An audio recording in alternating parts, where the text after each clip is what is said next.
بسم الله الرحمن الرحيم.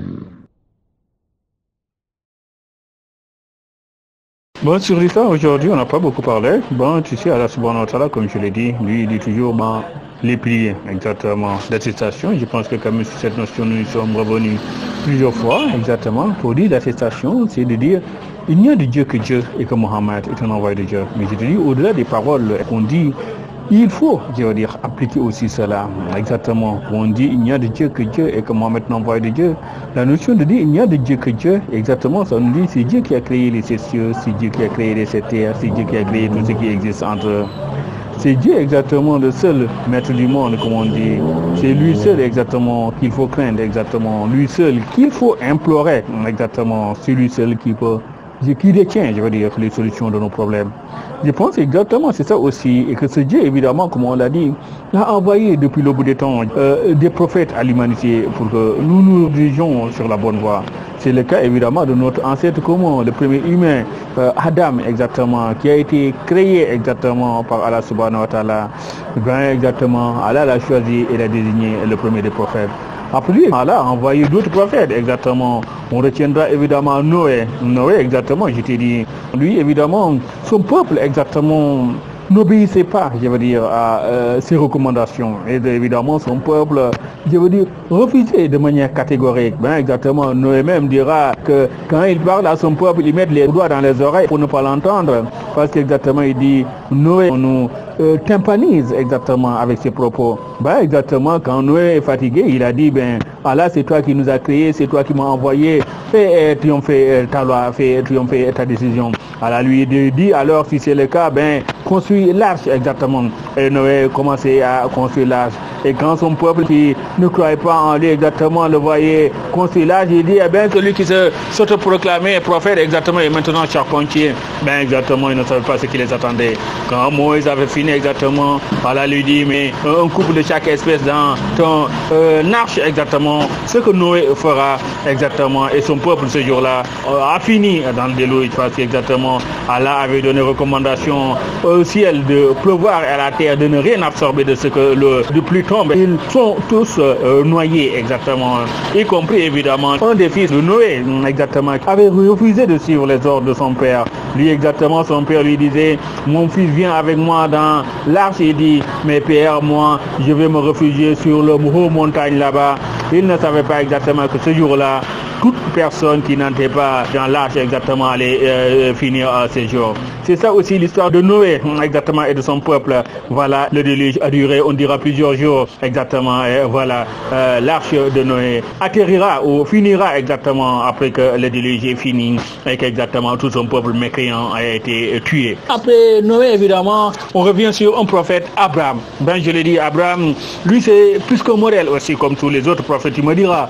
Mais lui, je le dis, il est exemplaire, exactement. Lui, dès son jeune âge, il a commencé à appliquer l'unicité de Dieu, à appliquer, je veux dire, sa vision exactement de l'islam et voilà, de la soumission. Tu sais, Abraham, comme je te l'ai dit, avant de découvrir Allah le Tout-Puissant comme l'unique divinité, Abraham avait commencé par analyser, étudier, voilà, essayer de comprendre exactement le monde qui l'entourait.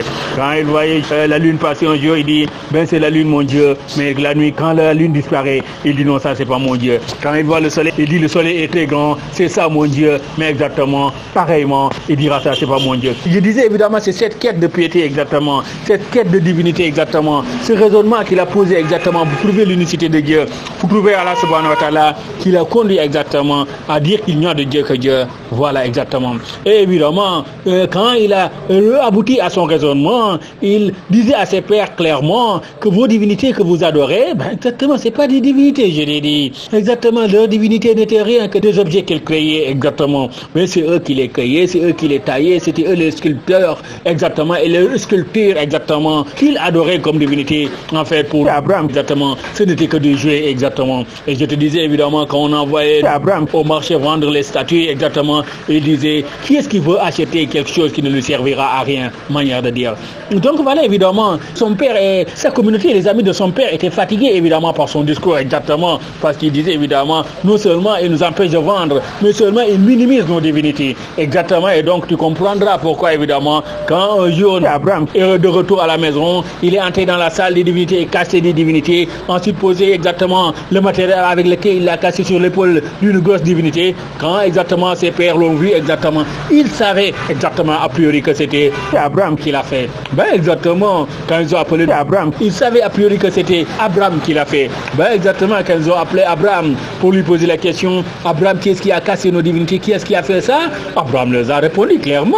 Ben exactement, vous voyez, je veux dire, l'appareil qu'il a cassé est sur l'épaule de la grosse divinité, mais demandez à la grosse divinité. Ben exactement, ils savaient que leur divinité ne pouvait pas parler. Ben exactement, ils avaient décidé donc de tuer Abraham, exactement. Ils ont brûlé en feu, exactement, on va dire, comme ça on va l'humilier, on va le sacrifier pour leur fausse divinité, exactement. Ils ont brûlé en feu ardent, exactement. Ils ont mis Abraham là-dedans, mais Allah subhanahu wa ta'ala, le Dieu unique, le Dieu qu'Abraham a cherché et retrouvé, exactement, l'a sauvé ce jour-là, exactement, tu me diras, des flammes, exactement. Allah subhanahu wa ta'ala a dit au feu, soit d'une fraîcheur salutaire, exactement, et ainsi Abraham qu'on jeté à l'intérieur, Abraham est ressorti, et voilà, et continue évidemment ses activités. Ça évidemment, c'était, je te dis, la manière de ce qu'Abraham avait, je veux dire, le moyen qu'Abraham a fait pour confirmer sa vision, pour confirmer ses propos, je veux dire, c'était aussi, je veux dire, le soutien qu'Allah a apporté à Abraham ce jour-là, pour dire exactement ce qu'il disait à ses pères, c'est la pure vérité. Leur statut créé n'était rien que des objets, exactement, on ne devait pas, je veux dire, les adorer, exactement, mais je dis, ses pères, exactement, continuer dans leurs idolâtries. Donc voilà, Abraham grandira exactement dans la vérité, je veux dire, dans l'unicité de Dieu, exactement, qu'il adorait, exactement, je te dis, quand il grandira, il va épouser une dame, mais Allah va l'éprouver. Ça, je te dis, on dira exactement, c'est la vie de tous les prophètes. Tous les prophètes ont été éprouvés, exactement. Mais évidemment, c'est la manière d'Allah de leur faire des épreuves aussi. Ben, exactement. Abraham, ben, tu me dis, jusqu'à l'âge de la vieillesse, exactement, n'a pas eu d'enfant. Marié, évidemment, avec sa femme dira un jour qu'exactement, on est marié tant d'années, j'ai pas d'enfant, je suis stérile. Prends exactement ma servante comme femme, exactement. Abraham le fera exactement. Et de la servante de sa femme, devenue sa femme, Dieu lui donnera un enfant qui s'appellera Ismaël. Ben, je dis évidemment, Ismaël était aussi, je veux dire, une tentation où, je veux dire, aller faire l'objet, je veux dire, d'épreuve aussi pour Abraham. Quand Ismaël atteint un certain âge, exactement, Allah revient encore tester, éprouver, tu me diras exactement, Abraham, en lui demandant en songe exactement, sacrifie-moi ton fils.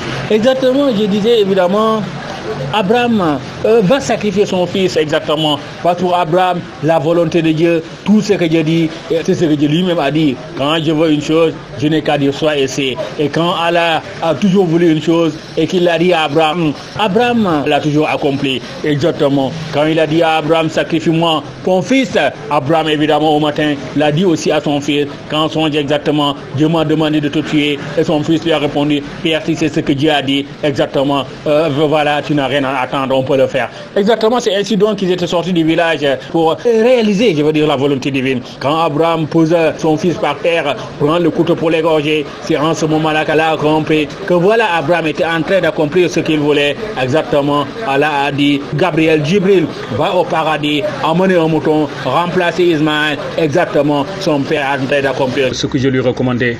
Exactement, c'est ainsi donc du paradis. Exactement, Gabriel amènera un mouton, remplacera Ismaël. Exactement, et quand Abraham a tranché, je veux dire, la gorge avec le couteau, ben exactement, le mouton était déjà placé et c'est la gorge du mouton qui a été coupée et c'est le mouton qui a été tué, Ismaël, exactement, relevé de l'autre côté. Donc voilà, je pense aussi c'est important, c'est ça aussi la piété, accomplir la volonté divine, quelles qu'en soient les conditions, exactement, parce que je te dis, c'est lui qui a tout créé, c'est lui le maître du monde, il sait ce qu'il veut, il sait ce qu'il nous recommande, toujours nous devons accomplir sa volonté. Je disais évidemment ça, c'est le passage d'Abraham, mais je te dis, c'est pas la fin de l'histoire d'Abraham et de Ismaël. Parce qu'évidemment, je te dis aujourd'hui, quand on fait le pèlerinage à la Mecque, quand on parle de Safa et Marwa, quand on parle de l'eau de Zamzam, ben tout ça exactement, c'est l'histoire aussi, tu me diras, d'Abraham, de sa femme, la mère d'Ismaël,